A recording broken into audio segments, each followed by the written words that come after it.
देखिए अब question number 6 हम लोग करने जा रहे हैं। क्वेश्चन नंबर 6 किसका? तो weighted average cost of capital का क्वेश्चन नंबर 6 हम लोग करने जा रहे हैं। तो question number 6 weighted average cost of capital निकालने जा रहे हैं। तो आज के सम्स में हम लोग WACC निकालेंगे, weighted average cost of capital निकालेंगे। किसका बोलिए तो? Question number 6 of group B. तो ये हम लोग का ग्रुप बी का क्वेश्चन नंबर क्या बाबू? 6, सैंपल पेपर 1, पहला पेपर का ये पहला 6 नंबर क्वेश्चन। क्वेश्चन बहुत ही इंपॉर्टेंट है, बहुत ही अच्छा क्वेश्चन है। चलिए बनाते हैं इसको। तो इसमें ना बाबू इक्विटी शेयर का बुक वैल्यू भी दिया हुआ है, मार्केट वैल्यू भी दिया हुआ है। प्रेफरेंस शेयर का बुक वैल्यू भी दिया हुआ है, मार्केट वैल्यू भी दिया हुआ है। रिजर्व एंड सरप्लस का बुक वैल्यू भी दिया हुआ है, मार्केट वैल्यू नहीं दिया हुआ है। डिबेंचर 1.5 लाख और 1,45,000। एक्सपेक्टेड डिविडेंड पर शेयर, हम लोग को लग रहा है कि डिविडेंड ₹1.40 होगा। You are expecting that you will receive the dividend ₹1.40 and growth rate है 8% फॉर एवर मतलब हमेशा के लिए। Preference shares are redeemable after 5 years at a par. Preference share का पैसा वापस करेंगे 5 साल बाद। 27 पेज का टोटल पीडीएफ है हम लोग का इस चैप्टर का। इस चैप्टर का 27 पेज का पीडीएफ नोट्स आपको हम भेजे हुए, जो लोग क्लास ऑनलाइन किए हो। 27 पेज का नोट्स है, इसका ग्रुप में भेजा हुआ है। 27 पेज का पूरा हम लोग का पीडीएफ है और इसमें आपका क्या है, पूरा हर एक फॉर्मूला कवर्ड है। तो आपको ना ये चैप्टर से 20 मार्क्स का सम्स रहेगा। और बाय द वे अगर आपको सम्स में दिक्कत हो तो इसका थ्योरी भी कर सकते हो। कोचिंग का बुक भी भेज दिए। बुक में ना हर चैप्टर का, अगर आपको जिस भी चैप्टर में लग रहा कि नहीं, क्योंकि एफएम में थ्योरी बहुत लगेगा, तो आपको आप ना बैकअप के लिए ये कर सकते हो। जो लोग नहीं किए अच्छे से प्रिपरेशन, आप बैकअप के लिए देखो सम्स में डिविडेंड पॉलिसी तो कर ही लीजिए, ईजी है। जितना भी डिविडेंड पॉलिसी का वीडियो उसको देख के कंप्लीट कर लीजिए। लिवरेज का सम्स कर लीजिएगा, सम्स में बना करके। लिवरेज भी बहुत इजी होता है। Dividend policy, leverage, working capital, ये 3 का सम्स करके जाइए जो लोग लास्ट मोमेंट में कर रहे हो। और कॉस्ट ऑफ कैपिटल का, कैपिटल बजटिंग का सम्स करके जाइए। कॉस्ट ऑफ कैपिटल का खाली थ्योरी कर लीजिए, बस हो गया। टाइम वैल्यू ऑफ मनी, छोटा सा चैप्टर में उतना टाइम क्यों इन्वेस्ट करिएगा, थ्योरी कर लीजिए। तो स्ट्रेटेजिकली आपको तैयार करना होगा बाबू, समझ रहे? तो चलिए स्टार्ट करते हैं सम्स को। तो अच्छा, प्रेफरेंस शेयर का पैसा 5 साल बाद वापस करेंगे, लेकिन पार मतलब 3 तरह का इश्यू होता है। 10 का सामान 10 पार, 10 का 12 प्रीमियम, 10 का 8 डिस्काउंट। 10 का 10 क्या होगा? 10 का 10, 10 का 12, 10 का 8, 10 का 10, 10 का 12, 10 का 8 डिस्काउंट। ठीक है, एकदम ध्यान से समझेंगे, समझ जाएंगे एक बार में, चाहे आप किए हो चाहे नहीं किए हो। उसके बाद सुनो ना, टैक्स का रेट है 50%। ठीक है, अच्छा बात है। हाँ, आपसे पूछेंगे, आप बताना। You are required to compute WACC using market value as a weight. बोला आप weighted average cost of capital निकालो मार्केट वैल्यू को यूज करके। हम क्यों बोल रहे हैं, सवाल बहुत इंपॉर्टेंट है, क्योंकि माय डियर स्टूडेंट ये सवाल 2020 के ऑनर्स में आया था। दूसरा इंपॉर्टेंट, इसको क्यों हम लोग इंपॉर्टेंट मानते हैं क्योंकि इसमें क्या है ना, आपको हर एक केसेस जो इस सम्स में आ सकता है वो इसमें कवर्ड है। ये सम्स हम बनाएंगे, आप देखते जाना। कभी भी ऐसा सम्स आएगा, पहले क्या करिएगा, सबसे पहले सबका मार्केट वैल्यू निकाल लीजिएगा। तो कैलकुलेशन ऑफ मार्केट प्राइस सबका निकाल लेते हैं। अच्छा, सबसे पहला हम लोग का क्या है भैया? सबसे पहला है हम लोग का इक्विटी शेयर। इक्विटी शेयर का मार्केट प्राइस कैसे निकालेंगे boss? Simple, total market value divided by total shares. Total market value divided by total shares. वो बात नहीं, मार्केट वैल्यू कितना दिया हुआ है इक्विटी शेयर का बताइए? 4,50,000। पार्टिसिपेट करिए ना भाई, नंबर ऑफ शेयर दिया हुआ है 25,000। वो बात नहीं, पर शेयर कितना होगा? 18 हो गया। तो जब भी आपसे पूछेंगे शेयर का मार्केट वैल्यू बताइए, तो आप बोलिएगा 18 रुपया। कितना रुपया बोलिएगा? 18 रुपया बोलिएगा, फाइन। उसके बाद आइए दूसरा पार्ट, दूसरा आइटम है प्रेफरेंस शेयर। तो प्रेफरेंस शेयर का भी यही चीज निकालेंगे। प्रेफरेंस शेयर का मार्केट वैल्यू देख के बताइए। हाँ, पार्टिसिपेट करिए ना, चुप मत बैठिए, आपका खामोशी ही तो परेशान कर दे रहा। 45,000 और नंबर ऑफ शेयर 500, तो वैल्यू 90। उसके बाद डिबेंचर में आइए। सर रिजर्व का नहीं निकाले, रिजर्व बताते हैं इसको क्यों नहीं निकाले, उसके पीछे भी गराज छुपा हुआ है। डिबेंचर का टोटल मार्केट वैल्यू 1,45,000 और नंबर ऑफ शेयर वैल्यू 97 ले रहे हैं। ये 6 पिक्स वाला झमेला नहीं, बक 90 क्या बाबू 7, एक पैसा के लिए रोना धोना मत करिए। 97 96.6 आ रहा था, 97 ले ले, क्या है कि फालतू का वो देखो फ्रैक्शन में लेके सम्स बनाने का नहीं है, क्या है फ्रैक्शन में लेके सम्स बनाइएगा ना तो आपका हर चीज फ्रैक्शन ही में आएगा, फिर बाद में देखिएगा आप खुद कंफ्यूज हो गए कि कौन सा फ्रैक्शन क्या ले, इसीलिए हो सके तो राउंड ऑफ कर दीजिए, हो सके तो राउंड ऑफ कर दीजिएगा। कोई दिक्कत है यहाँ तक बोली? उतारी, दिक्कत नहीं है तो उतारी पार्ट पार्ट में, क्योंकि कैमरा का फ्रेम में इतना ही आएगा ना, इसीलिए। चैप्टर का नाम है वो cost of capital. Cost of capital का चैप्टर है, 20 मार्क्स का सम्स, अगर ऑनलाइन पैटर्न हुआ तो। अब पैटर्न कैसा होगा एग्जाम का वो अभी तक वो लोग बोला नहीं, उम्मीद लग रहा है आप लोग का नहीं, तो आप लोग का पैटर्न बता देगा तो हम लोग 4 और 2 में समझ जाएंगे। आप लोग का एग्जाम हो जाएगा तो समझ आएगा 4 और 2 में कैसा आएगा। अब पकड़ा आप लोग ये, वेरी गुड, टारगेटेड कस्टमर आप लोग ही। सैन उधर छोटा टूल है बाबू, देखिए तो पीछे उस तरफ छोटा टूल है, तो दे दीजिए ना बाबू, पास कर। नहीं यार छोटा टूल ही चाहिए, पास कर दीजिए, साइज पर पास करिए बाबू।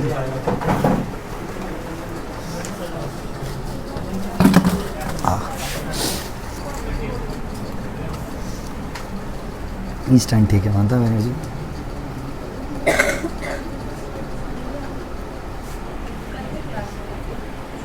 देखते हैं रूटीन बनाने के बाद फिर कल इंटरनल है, ओके तब तो नहीं होगा। कितना बजे इंटरनल है आपका? भी इंटरनल कल ऑफलाइन? अरे वाह नीलम, ऑफलाइन वाला इंटरनल कल इंटरनल बहुत कॉलेज में, किसके कॉलेज में बाबू आप लोग का? कौन सा कॉलेज? सुरेंद्रनाथ। ऑफलाइन के ऑनलाइन? ऑनलाइन रेडी है हम। उसके बाद ऑनलाइन रेडी है, उसके बाद बाबू सुरेंद्रनाथ कितना वैसे है? और आप लोग का अमन तो हो जाएगा, आप लोग भेज देना, हम उसी ग्रुप में आंसर भेज देंगे, ठीक है। और ऑफलाइन किसका किसका कल है? जोगो माया और नोबो बालीगंज, वेरी गुड। जोगो माया में हो आप, ओके।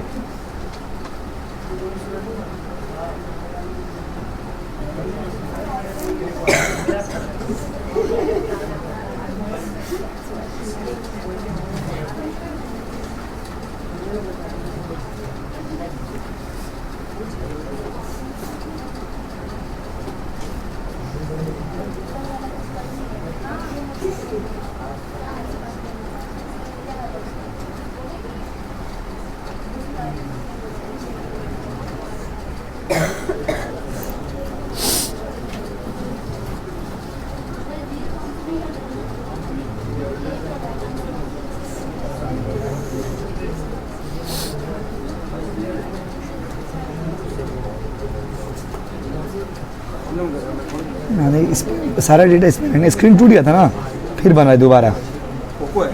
हाँ नहीं वो अरे पोको अपन मत बोले, मैं डेड हो गया।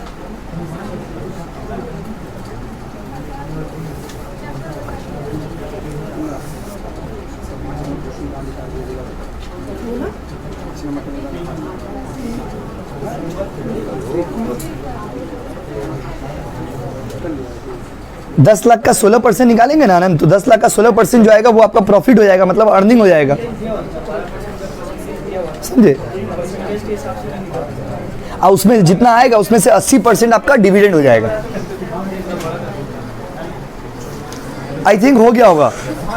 अच्छा अब इसके बाद क्या करिएगा बोलिए तो स्टेप 1 में ये निकाल लीजिएगा, और उसके बाद क्या करिएगा, एक तरह से इसमें तो समझिए पूरा सवाल ही वर्किंग नोट ही है एक तरह का। इसके बाद क्या करिएगा बोलिए तो इसके बाद सबका इंडिविजुअल कॉस्ट निकालिएगा। जब भी WACC निकालने बोलेगा सबका इंडिविजुअल कॉस्ट निकालना होगा, स्पेसिफिक कॉस्ट उसको बोलते हैं। यहाँ पर 4 चीज है ना, 4 चीज में एक चीज कंफ्यूज करने के लिए दिया, reserve and surplus. Reserve and surplus का कोई कॉस्ट नहीं होता है, क्यों नहीं होता है? जैसे शेयर कोई खरीदेगा तो उसको डिविडेंड देंगे, कोई डिबेंचर खरीदेगा तो उसको इंटरेस्ट देंगे, लेकिन रिजर्व तो मेरा अपना पैसा है। अपने आप को पैसा कैसे देंगे? अपने आप को पैसा कैसे देंगे? इंडिया लॉ में भी बोला गया अपने आप से कॉन्ट्रैक्ट नहीं कर सकते, आप अपने आप से शादी भी नहीं कर सकते। हो रहा नहीं है, सब बोल गलत, सब बात सवाल बोल रहे, हो नहीं रहा है, कर लिए है, समझे। एडो पगली लड़की कर ली है, समझे, ये इनवैलिड है। इंडियन लॉ के हिसाब से उसका मैरिज इनवैलिड है। इंडिया में सोलोगैमी पोलोगैमी अलाउड नहीं है। सोलोगैमी मतलब होता है सेल्फ मैरिज, अब पोलीगैमी का मतलब होता है एक वाइफ के जीवित रहते हुए दूसरा से विवाह आप नहीं कर सकते जब तक तलाक ना हो।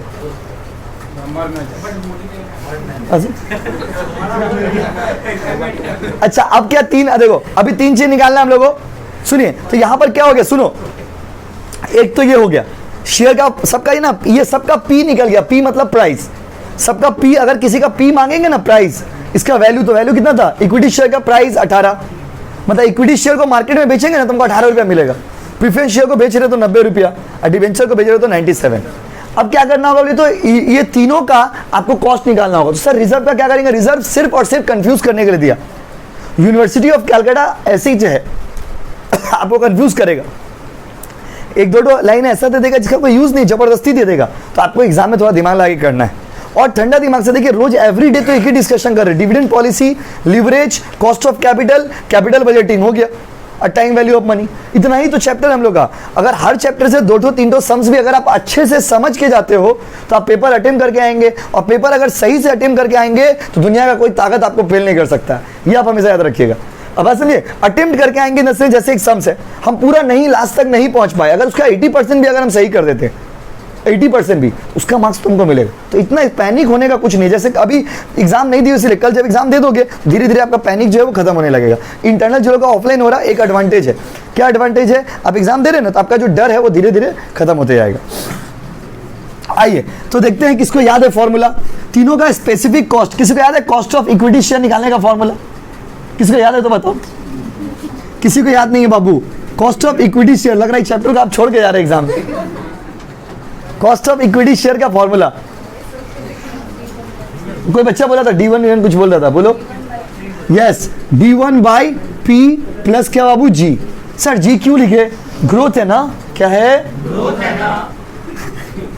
D1 दिया हुआ है क्वेश्चन में, निकाल के दे, डिविडेंड दे दिया 1.4, उसके बाद P तो निकाले हो ना अभी 18, और ग्रोथ रेट दिया हुआ है 8%। अच्छा 8% को हम छोटा करके ऐसे लिख सकते हैं क्या, 0.08, हाँ कि नहीं, कोई उतारो मत, समझो कितना आएगा बताओ, ये वाला पढ़ प्लस 0.08, दोनों जोड़ के बाबू 0.15 बन गया, कॉस्ट ऑफ इक्विटी निकल गया। अब इसको अगर आप 100 से मल्टीप्लाई करोगे तो परसेंटेज में आ जाएगा, आज ऐसे भी छोड़ सकते हो, कोई दिक्कत नहीं, कोई दिक्कत है बोलिए, अगर आप 100 से मल्टीप्लाई करिएगा तो परसेंटेज में कन्वर्ट हो जाएगा, कोई दिक्कत है बोलिए। कॉस्ट ऑफ इक्विटी निकालने बोलेगा तो यही फॉर्मूला अप्लाई करिएगा, जैसे कल इंटरनल देने जा रहे हो, अगर मान लिया अचानक से बोला खाली कॉस्ट ऑफ इक्विटी निकालो, तो खाली कॉस्ट ऑफ इक्विटी बोलेगा तो ऐसे निकालोगे, यस और नो गाइस, बात समझे। अब आते हैं केपी मतलब कॉस्ट ऑफ प्रेफरेंस शेयर। अच्छा यहाँ पे लिख देते हैं, नहीं तो याद नहीं रहेगा आपको। डी मतलब होता है डिविडेंड, जी मतलब होता है ग्रोथ, और पी मतलब होता है प्राइस, नेट प्रोसीड्स बोलते हैं उसको, प्राइस बोलिए चाहे नेट प्रोसीड्स बोलिए। यहाँ पे चलिए, नेट प्रोसीड्स मतलब बेच के कितना आया।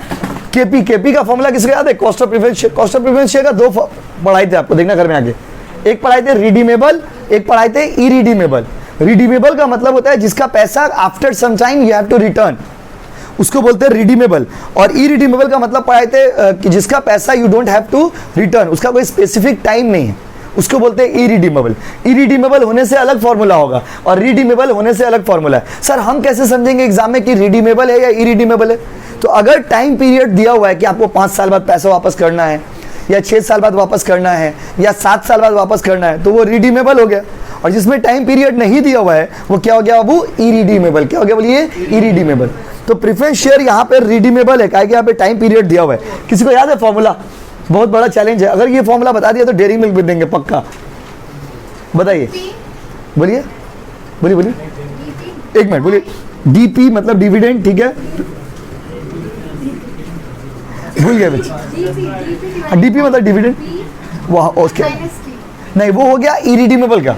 वो जो आप बोल रहे हो ठीक बोल रहे हो, अस्ते बाबू बात नहीं समझा दीजिए ना, डिस्टर्ब कर रहे बेकार का। तो ये हो गया, आप जो बोल रहे हो वो इरिडीमेबल का है। देखिए एक बार समझा देते हैं आप लोगों को, क्योंकि पहली बार बता रहे हो, बहुत सारे बच्चे कर रहे हो। प्रेफरेंस शेयर दो तरह का होता है, एक होता है रिडीमेबल और एक क्या होता है बाबू, इरिडीमेबल। रिडीमेबल मतलब होता है जिसका पैसा after some time you have to return. अगर हम मान लीजिए राहुल से पैसा लिए हैं, तो राहुल हमको 2 कंडीशन में पैसा देगा। एक, राहुल बोलेगा भैया रख लीजिए, जीवन भर मत दीजिएगा, इरिडीमेबल, ऐसा होगा नहीं। और दूसरा है रिडीमेबल। रिडीमेबल का मतलब क्या होता है, after 5 years, after 4 year, after 7 year, after 10 year आपको पैसा वापस करना पड़ेगा, रिडीमेबल। तो जिसका पैसा वापस करना पड़ता है उसको रिडीमेबल बोलते हैं। तो नीलम जो फॉर्मूला बताई वो इरिडीमेबल का था, लेकिन रिडीमेबल होने से लंबा फॉर्मूला था। किसी को याद है तो बताओ, बताइए, कोई बच्चा बताइएगा आप लोग में से। आइए देखिए, अच्छा देखिए, बात नहीं बाबू, दे देखिए, D F minus P by N divided by F plus P by 2। आधा बनता है सब, आधा बनता है। देखिए डी प्लस, इधर देखिए, डी प्लस, फोटो में भेज देंगे लिख के, G plus F minus P by N. इधर देखो, इसको ना गहराई में समझना, काहे बोले तो ये फॉर्मूला बहुत इंपॉर्टेंट, क्यों बोले तो इसका formula preference share, redeemable preference share का फॉर्मूला और रिडीमेबल डिबेंचर का फॉर्मूला दोनों सेम होगा। याद रखिएगा, रिडीमेबल प्रेफरेंस शेयर का फॉर्मूला और रिडीमेबल डिबेंचर का फॉर्मूला पूरा सेम होगा, खाली प्रेफरेंस शेयर में डिविडेंड होता है और डिबेंचर में इंटरेस्ट होगा। प्रेफरेंस शेयर में क्या होगा अबू, डिविडेंड, और डिबेंचर में क्या होगा, इंटरेस्ट। यहाँ पर टैक्स नहीं आएगा, वहां पर टैक्स आएगा। क्या आएगा अबू, टैक्स। तो सेम फॉर्मूला होगा जी, याद रखिएगा। Cost of preference share, preference share दो तरह का होता है, रिडीमेबल और irredeemable. How will you understand whether it is redeemable और irredeemable? So if you have to return the money after some period of time, तो ये रिडीमेबल हो गया। And if you don't have to return the money, वो क्या हो गया Abu, irredeemable. बोलो ना। खुशी का बात आपको बताते हैं, इंडियन लॉ के हिसाब से, इंडियन कंपनीज एक्ट के हिसाब से, irredeemable debenture, irredeemable preference share valid नहीं है, लेकिन सम्स में रहता है तो हम लोग करते हैं, लेकिन इंडियन कंपनीज लॉ के हिसाब से वैलिड नहीं है। तो 99% चांसेस है सम्स में रिडीमेबल वाला ही आने का चांसेस है। इसीलिए आपको देखिए कितना गहराई में आकर समझे। पहले दो तरह का, रिडीमेबल और इरिडीमेबल, उसमें भी रिडीमेबल इरिडीमेबल का चांसेस कम क्यों है बोलिए तो, क्योंकि वो इंडियन लॉ में वैलिड नहीं है। अब एग्जाम में दे दे तो अलग बात है, बट वैलिड नहीं है तो नहीं भी देगा एग्जाम में। उसमें कोई फॉर्मूला भी बहुत इजी होता है उसका, इसीलिए teacher most probably generally honours में से किसी ना किसी को ये फॉर्मूला हिट करना ही पड़ेगा एग्जाम में। समझ गए ना आप? अच्छा, अब यहाँ पर ना सिंबल का फुल फॉर्म बता देते हैं आपको एक बार कि क्या लिखे, एफ मतलब क्या, पी मतलब क्या, आप लोग बताना जिसको याद होगा। बाबू दिख रहा क्या आप लोगों को कि नहीं दिख रहा? बोलिए। कैमरा में जा रहा है, आपको नहीं दिख रहा तो थोड़ा इधर आ जाइए। दिख रहा? आस्ते देखिए इधर, बात नहीं बाबू, बताइए डी का मतलब क्या होगा? वेरी गुड बाबू, डिविडेंड पर शेयर, या डिविडेंड लिख के छोड़ दीजिए। एफ का फुल फॉर्म बताओ तो माने। नहीं, एफ मतलब रिडेम्पशन प्राइस। रिडेम्पशन प्राइस मतलब क्या बोली तो बाबू, कितना रुपया में वापस करिएगा। जैसे 100 रुपया हम आपसे लिए थे, वापस कितना करेंगे उसको रिडेम्पशन प्राइस बोलते हैं। हमें उसको एफ से इंडिकेट करते हैं। आप आर भी लिख सकते हो, डी भी लिख सकते हो, कोई दिक्कत नहीं। पी का फुल फॉर्म बताइए। नेट प्रोसीड्स, नेट प्रोसीड्स, यहाँ पर प्राइस बोल सकते हैं, मार्केट से इतना कलेक्ट किया, यहाँ पे एग्जैक्टली नेट प्रोसीड ही बोल लिखे जाते हैं हम आपको। और एफ देखिए, एफ हो गया, पी हो गया, खाली एन। एन का full form, yes, number of years या नंबर ऑफ पीरियड या टर्म, कितना साल बाद पैसा वापस करोगे। आ जाओ देख के बताना। डी की जगह पे 13% है ना, 13% प्रेफरेंस शेयर, तो डी की जगह पे क्या हो गया 13। डी की जगह पे क्या हो गया बाबू 13% बोला ना प्रेफरेंस शेयर, तो डी की जगह पे क्या लिख दिए 13। और एफ, एफ की जगह पे कितना लिख दिए, वापस कितना में करेंगे, तो देखिए क्या लिखा हुआ है, preference shares are redeemable after 5 years at par. At par, par मतलब 100 का 100, तो 100 हो गया। माइनस पी, उसका मार्केट वैल्यू अभी निकालो ना, 90 बाई एन, एन मतलब कितना ईयर्स बाद, 5 साल। Very good, divided by 100 plus 90 divided by 2। दिख रहा सबको कि नहीं दिख रहा बताइए? उसके बाद आइए कैलकुलेशन करो कैलकुलेटर वालों। हम थोड़ा ऊपर लिख दे रहे क्योंकि बहुत बच्चों को देखने में दिक्कत होता है। 13 प्लस 100 माइनस 10, 90 कितना होगा 10, 10 by 5 divided by 190 by 2, right. थोड़ा बड़ा करना हो, टीचर को लगे कि आप मेहनती हो।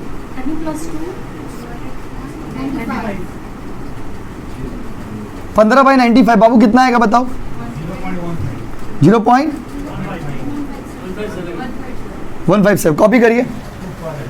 अब खाली डिबेंचर का भी ऐसे निकालेंगे।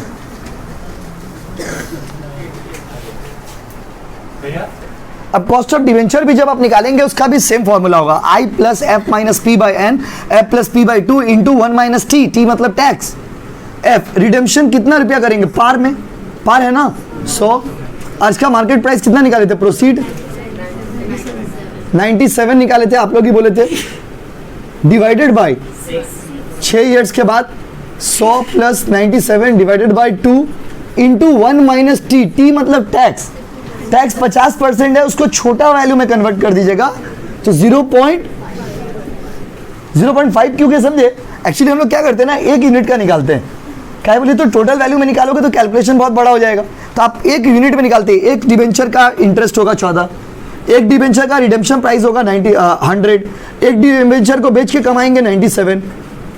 6 ईयर्स दिया हुआ था, 2 फॉर्मूला में होता है 1 माइनस 0.5। 0.5 मतलब टैक्स 50% है ना, 50 बाई 100 कर दीजिएगा तो क्या आएगा 0.5। यस और नो गाइस, बस इसको सॉल्व करके बताओ ना। 14 प्लस 3 बाई 6 क्या हो गया बाबू आपको? लेकिन अब तो ऑफलाइन ही एग्जाम होगा क्योंकि एमएससी का शुरू भी हो गया एग्जाम। एमएससी का ऑफलाइन शुरू हो गया, अभी भी कुछ बच्चे आसाम में हैं, समझे ना। देखिए कितना आएगा बताइए? 0. वाई ये वाला बाबू, ये वाला 14.5 बाई 98.5 इंटू 0.5। फाइनल आंसर बोलिए 0.03। कॉपी करिए, बन गया। अभी कंप्लीट नहीं हुआ सम्स, अब होगा कंप्लीट।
তবু আমাদেরকে ইংলিশে ফেল করানো হয়েছে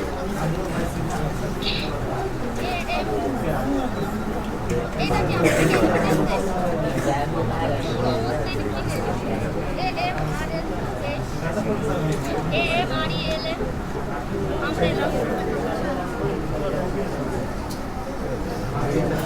चले क्या?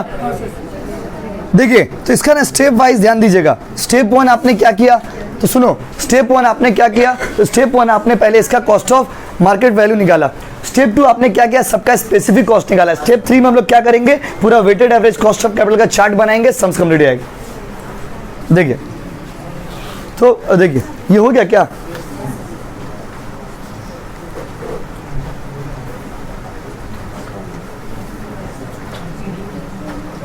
ইংলিশ সবাই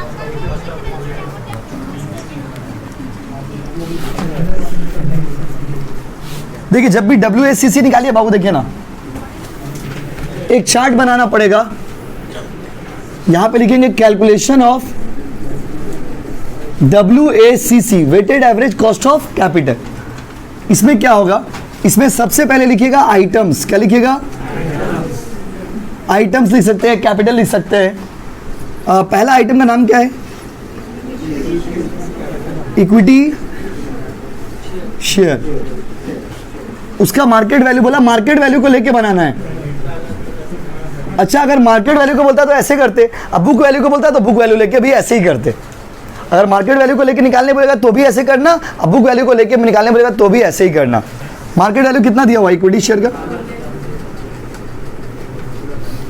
उसके बाद प्रेफरेंस शेयर, प्रेफरेंस शेयर का मार्केट वैल्यू, और डिवेंचर का 1,45,000। इक्विटी शेयर का 4,50,000, प्रेफरेंस शेयर का 45, डिवेंचर का 1,45,000। तीनों जोड़ के इसके बाद इसका वेट निकाल दीजिएगा। वेट मतलब होता है उसका वैल्यू। वेट कैसे निकालेगा? देखिए 4,50,000 डिवाइडेड बाय 6,40,000। बस 100 मल्टीप्लाई नहीं कर रहे हैं हम लोग, इसलिए कहीं 100 नहीं किए। कितना आएगा बताइए? 4.5 डिवाइडेड बाय 6.4, 0.703। उसके बाद इसका देखिए कैसे निकालेंगे? 45,000, 45K हम शॉर्ट में लिख रहे हैं, 45,000 divided by 6.4 lakh, 0.0703।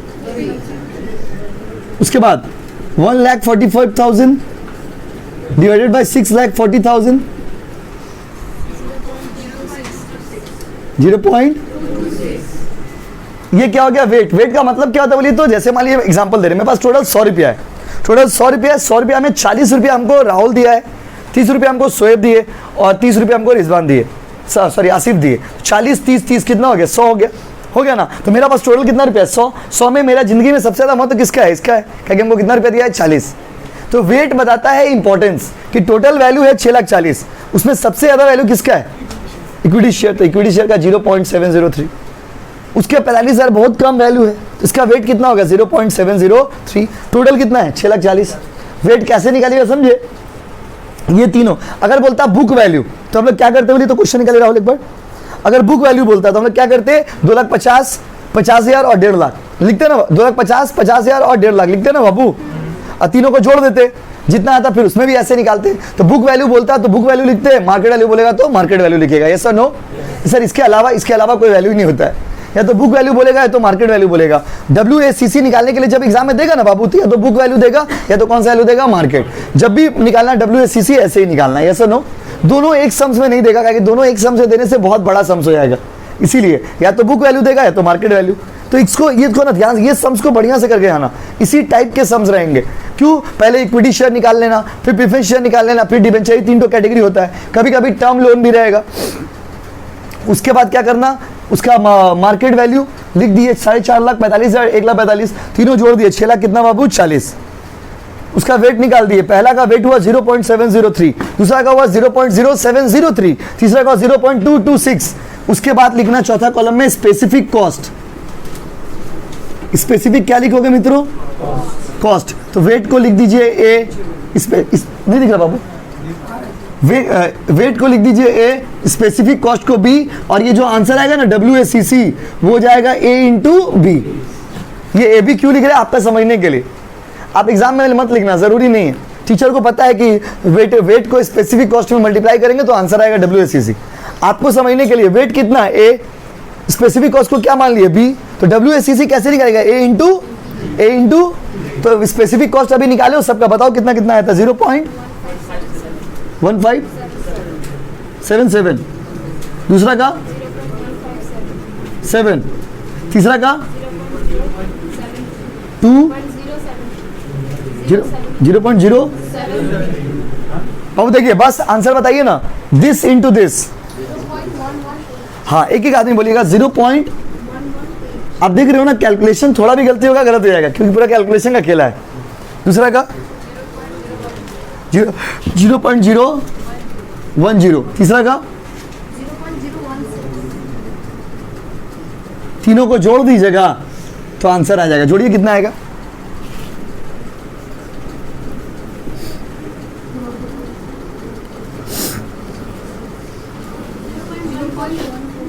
0.144 into 100, 14.4%। Last में 100 कर दीजिएगा, हो गया बात खत्म। लास्ट में 100 से मल्टीप्लाई कर दिया, आंसर कितना है? 14.4% उसका weighted average cost of capital है। बन गया सम्स। ये वाला कितना था वो जोड़ के? 0. कॉपी करिए। This was complete sums. बहुत मस्त सम्स था ये, अपने आप में ये कंप्लीट है। 0. हाँ मतलब गलत है ये वाला, ओके। उसके बाद 13 तो यहाँ पे 13 पॉइंट, ठीक है करेक्शन कर लीजिए, कोई दिक्कत नहीं।